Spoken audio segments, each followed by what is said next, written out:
सावन का महीना था। आसमान में बादल घिरे हुए थे, जैसे बरसने की जल्दबाजी में हो। हवा में मिट्टी की खुशबू घुली हुई थी और हर पेड़ पौधा जैसे हरियाली की चादर ओढ़े हुए मुस्कुरा रहा था। जयपुर शहर की गलियों में एक पुरानी लेकिन नामी कॉलेज राजमहल गर्ल्स कॉलेज के बाहर की सड़क पर हलचल थी। छात्राएं एक एक कर बारिश से बचती हुई बाहर निकल रही थीं। कोई छतरी के नीचे, कोई दुपट्टा सिर पर रखे हुए, तो कोई बस भीगती हुई हौस रही थी। इन्हीं में से एक थी रीना, सीधी सादी लेकिन दिल की बहुत साफ लड़की। पढ़ाई में तेज पर दिल से ज्यादा भावुक। वो अंग्रेजी साहित्य में MA कर रही थी और उसे पुरानी कविताएं, बारिश, चाय और समोसे बहुत पसंद थे। उस दिन भी कॉलेज खत्म होते ही अचानक झमाझम बारिश शुरू हो गई। सड़क पर पानी बहने लगा और पेड़ की पत्तियां भी नाचने लगी। रीना अपनी नीली छतरी खो चुकी थी, इसलिए अपने दुपट्टे को सिर पर डालकर दौड़ते हुए नुक्कड़ के समोसे वाले ठेले की ओर भागी। समोसे वाला मोहन भैया, उस ठेले का नाम था मोहन समोसे वाले। लोग उन्हें प्यार से मोहन भैया कहते थे। उनकी दुकान खास नहीं थी, बस एक लोहे की ठेला गाड़ी थी, लेकिन उनके समोसे और खट्टी मीठी चटनी पूरे इलाके में मशहूर थे।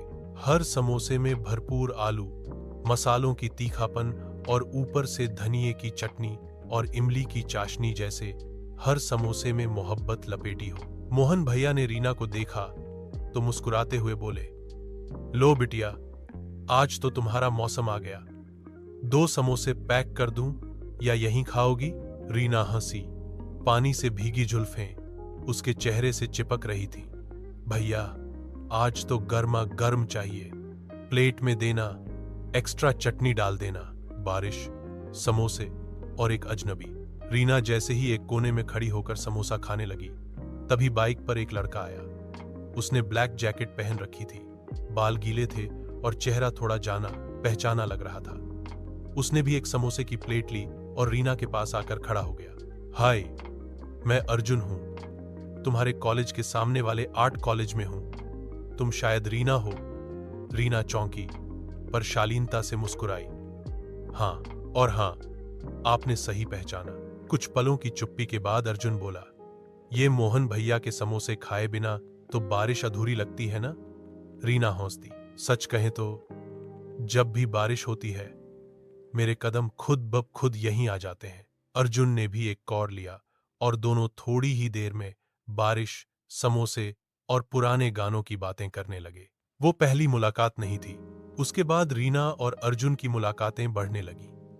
हर बारिश में, हर शाम जब भी बादल घिरते, दोनों उसी ठेले के पास मिलते।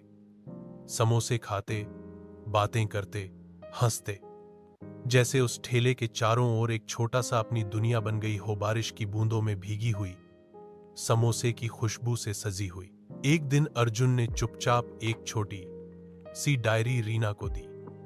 ये मेरी स्केच डायरी है, तुम्हें देना चाहता था। रीना ने जब डायरी खोली तो उसमें पहली ही पन्ने पर उसका स्केच था, उसी दिन का, जब वो पहली बार समोसे खा रही थी और बारिश में भीग रही थी। रीना की आंखें भर आईं। कहानी में मोड़ा समय बीता। अर्जुन की पढ़ाई खत्म होने को थी और उसे एक नामी डिजाइन कंपनी से जॉब का ऑफर मिला मुंबई में। वो रीना से मिलना चाहता था पर कह नहीं पा रहा था। एक दिन, वही बारिश का दिन, वही ठेला, वही समोसे, पर इस बार अर्जुन के चेहरे पर मुस्कान नहीं थी। रीना, मुझे कुछ कहना है। रीना समझ गई, उसकी मुस्कान तो